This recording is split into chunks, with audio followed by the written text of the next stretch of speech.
Hello नमस्कार दोस्तों। स्वागत है आपके अपने YouTube चैनल पर। कैसे हैं आप सभी? उम्मीद करता हूं कि आप सभी बढ़िया होंगे।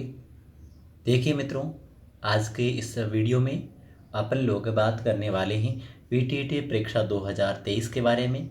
और आज है आपकी 21 मई, और 21 मई को आपकी पीटीटी का प्रश्न पत्र हुआ था, जिसमें आपके 200 प्रश्न पूछे गए थे। 200 प्रश्न पूछे गए थे और उनमें से जीके के आपके 50 प्रश्न पूछे गए थे। और जीके के पेपर के स्तर की बात की जाए तो लेवल काफ़ी हार्ड था। कैसा लेवल था? हार्ड पेपर था। और आज के इस वीडियो में मैं आपको जो जीके के जो आपके 50 जो प्रश्न पूछे गए थे, उन प्रश्नों की उत्तर कुंजी आपके सामने लाया हूँ। यानी मैं आपको इन 50 प्रश्नों के उत्तर आपको बताने वाला हूँ कि इस प्रश्न का यह उत्तर होने वाला है।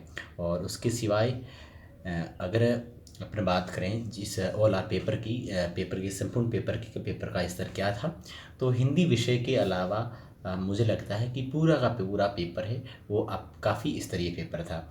हालांकि बहुत से विद्यार्थियों को वक्त कम ही मिला है, क्योंकि आपको पता होगा कि 30 अप्रैल तक पीटीटी में फॉर्म भरने की अंतिम तिथि थी। वही 21 मई को ये पेपर आयोजित किया है। यानी 20 दिन में 20 दिन मिले हैं, और 20 दिन में कितनी की तैयारी हो पाती है, एक बार भी हम इस जीके को रिवाइज नहीं कर पाते हैं। तो इतने में कह सकते हैं कि जो भी आपके पीटीटी में आप दाखिल आगे पीटीटी के माध्यम से कॉलेज में एडमिशन लेने वाले विद्यार्थी हैं, तो उनके लिए अच्छी बात यही है कि कट ऑफ है वो कम ही रहेगी, क्योंकि पेपर का स्तर भी इतना काफ़ी उच्च स्तरीय था। तो उम्मीद करते हैं कि कट ऑफ भी आपकी कम ही रहेगी। तो अब बिना किसी समय गंवाए हम सीधे चलते हैं आज के इन प्रश्नों पर जो आपकी पीटीटी परीक्षा में पूछे गए थे। और ये वीडियो आपको पसंद आए तो अपने साथ जो भी मित्रगण हैं, आपके जो साथी हैं जिन्होंने प्रश्न पत्र दिया है और वास्तव में जानना चाहते हैं कि इस प्रश्न का उत्तर क्या है, तो उनके साथ साझा करिए। और पसंद आए तो लाइक भी करिए। और इस चैनल पर पहली बार अगर आप विजिट कर रहे हैं तो आप सब्सक्राइब भी कर सकते हैं। तो अब हम बिना किसी समय गंवाए सीधे प्रश्नों पर चलेंगे, और मैं प्रश्नों पर ज़्यादा डिस्कस नहीं करूँगा, आपको सीधा आंसर बताऊँगा। अब देखो, ये प्रश्न है, निम्नलिखित में से कौन सिंधु घड़ी सभ्यता की सबसे महत्वपूर्ण विशेषता प्रस्तुत करता है? तो जली हुई ईंट की इमारतें। ऑप्शन ए सही है। अगला है, ब्राह्मण ग्रंथ वे पुस्तकें जिनका संबंध है, तो ये बी है, कर्मकांड से है। अजंता के क्षेत्र किसकी कहानियों के चित्रित है? तो अजंता है तो जातक कथाओं से, तो सी इसमें सही है। अगला, स्वतंत्रता सेनानी सूरजमल बसनिया कहाँ के थे? तो ये आपके बांसवाड़ा के थे। अगला है, इलाहाबाद का अशोक स्तंभ किसके शासनकाल के बारे में जानकारी देता है? तो ये अशोक स्तंभ है, ये आपका समुद्रगुप्त है, सी सही है। दक्षिण भारत के मंदिरों में पाए जाने वाले शक्तिशाली प्रवेश द्वार कहलाते हैं? तो प्रवेश द्वार का पूछा है, तो ये शिखर तो ऊपर वाला है, मीनार नहीं है, गोपुरम भी नहीं है, तो इनमें से कोई नहीं, डी सही है। अगला 107वां प्रश्न देखें अपन। अगला 107वां प्रश्न है, निम्नलिखित में से किस शासक को अभिनव भट्टाचार्य ये कहते हैं? महाराणा कुंभा जी को। किसको कहते हैं? महाराणा कुंभा जी को। अगला प्रश्न है, 1940 के अगस्त प्रस्ताव में खाली जगह की गारंटी देकर कांग्रेस से समझौता करने की कोशिश की थी। ये की थी आपके अल्पसंख्यकों के राजनीतिक अधिकारों की रक्षा के लिए सरकार का आश्वासन। इसमें आपका बी आंसर है जो आपका सही है। अगले प्रश्न की तरफ बढ़े, भारत की सबसे उत्तरी सीमा कौन सी है? तो भारत की है उत्तरी सीमा वो आप कह सकते हैं 37 डिग्री 6 मिनट आप कह सकते हैं उत्तरी अक्षांश है, तो इसमें आपका सी इसमें सही है। अगला है, 100 फीट की ऊपर विश्व की सबसे लंबी राजमार्ग शुरू किस राष्ट्रीय राजमार्ग पर है? तो इसमें ऑप्शन ए है, राष्ट्रीय राजमार्ग संख्या 3 पर है। तो आपका सही आंसर क्या होगा इसमें? ऑप्शन ए सही है। अगले 111वें प्रश्न की तरफ अपन बढ़ें। 111वां प्रश्न है वो है, अरब सागर में स्थित द्वीपों में भारतीयों की सबसे महत्वपूर्ण विशेषता क्या है? तो जो वो अरब सागर अपन जैसे भारत की बात करें तो इधर वाला भाग अरब सागर का है, तो यहाँ पर ये सभी आकार में बहुत छोटे, ये भी बात सही है, छोटे छोटे द्वीप है। दूसरी बात, ये सभी प्रवाल मूल के, ये भी बात सही है कि प्रवाल मूल के, लेकिन यहाँ पूछा सबसे महत्वपूर्ण विशेषता है, तो इसमें ए कर लेंगे।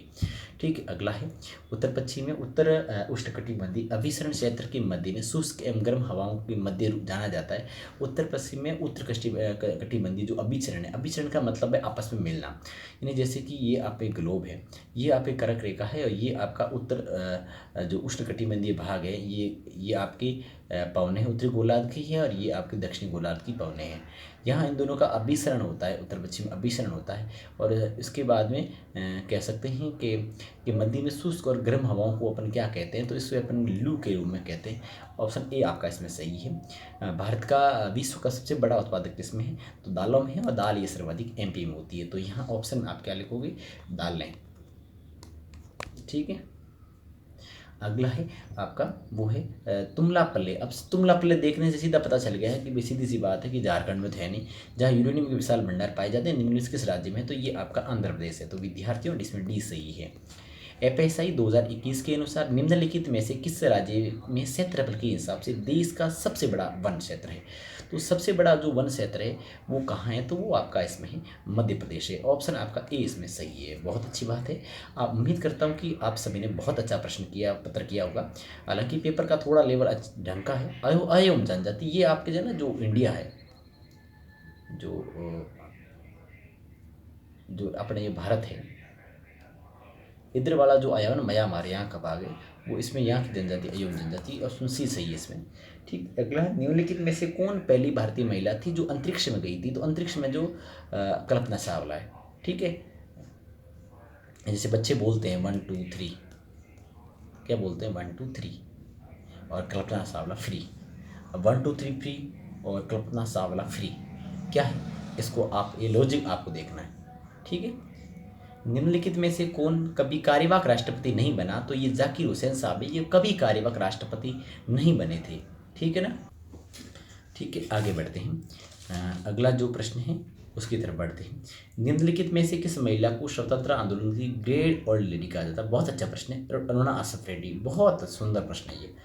किस व्यक्ति को भारत का बर्डमैन कहा जाता है, ये तो आपको सभी को आता है, सलीम अली।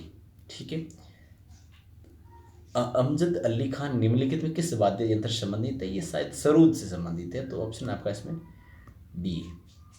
ठीक है, ये करंट के सवाल है, कौन अभी ठीक है ना, तो इसमें कुछ माथापच्ची हो जाए ना, तो प्लीज़ थोड़ा देख लेना। आगे यामिनी कृष्णमूर्ति निपुण प्रतिपादक थी। अब इसमें शायद भरतनाट्यम और कुचिपुड़ी दोनों हैं, तो ऑप्शन बी है। किसको लोकप्रिय रूप में फ्लाइंग सिख मिल्खा सिंह, भाग मिल्खा भाग।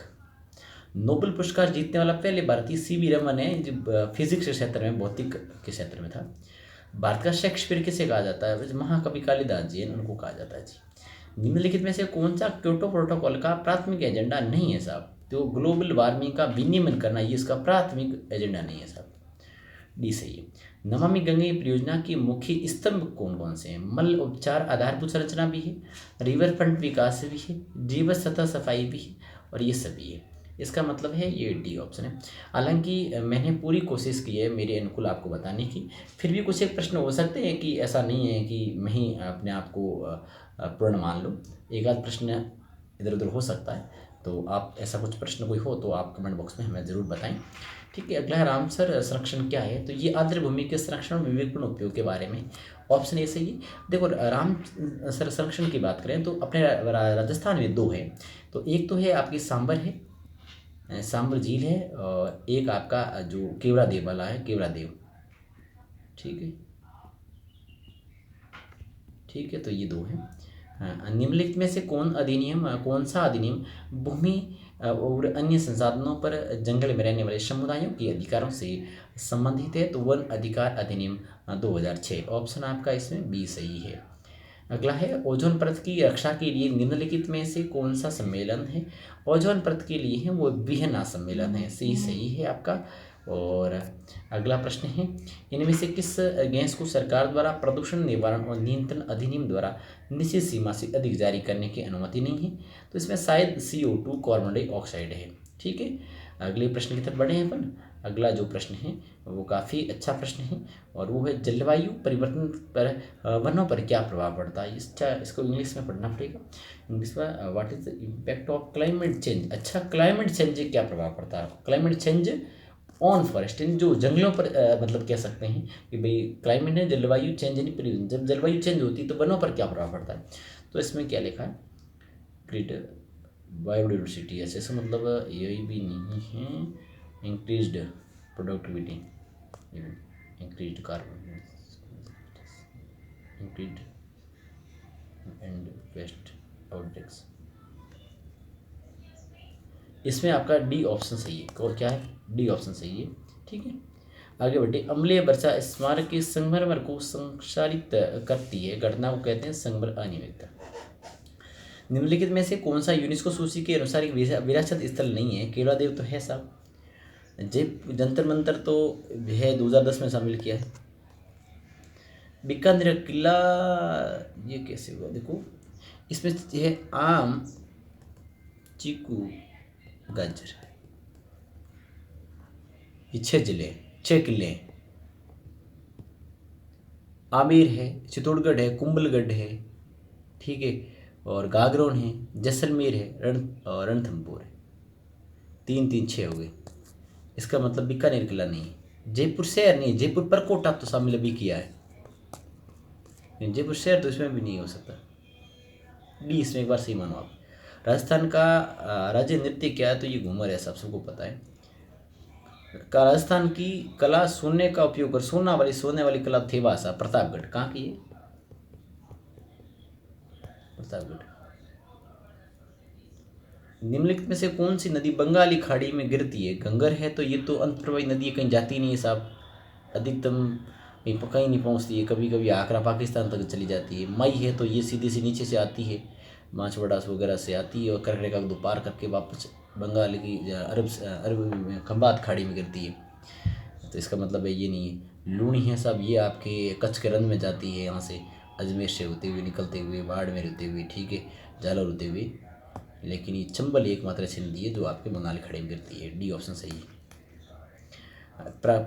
देखिए, प्रागैतिहासिक स्थल कालीबंगा कहाँ है? कालीबंगा तो आप सभी को पता है, काली है नहीं काली, बंगान चूड़िया, चूड़िया काली चूड़ियाँ हैं, वो हनुमानगढ़ में थी।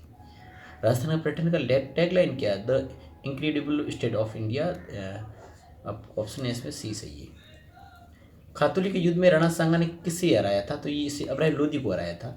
तेजाजी मेला हर साल राजस्थान में निम्नलिखित किस स्थान पर आयोजित किया जाता है? तेजाजी मेला तो परबसर नागौर में किया जाता है, परबसर नागौर में किया जाता है।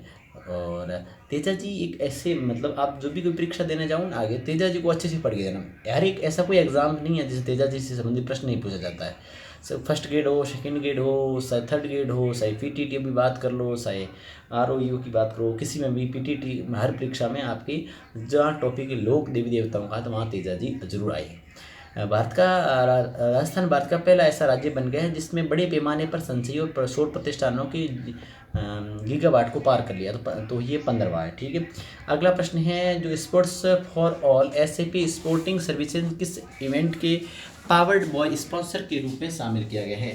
तो इसमें जो सही आंसर है वो है खेलो इंडिया यूथ गेम्स। क्या है? खेलो इंडिया यूथ गेम्स है। आगे अपन बात करें, अगले प्रश्न की तरफ बात करें। अगला प्रश्न है आपका, वयम रक्षाम, हम रक्षा करते हैं, किस सशस्त्र बल की आदर्श वाक्य है? भारतीय वायुसेना। भारतीय सरकार की किस योजना के तहत महिलाओं के बेहतर स्वास्थ्य प्रबंधन के लिए महिलाओं और किशोरियों को हर महीने 12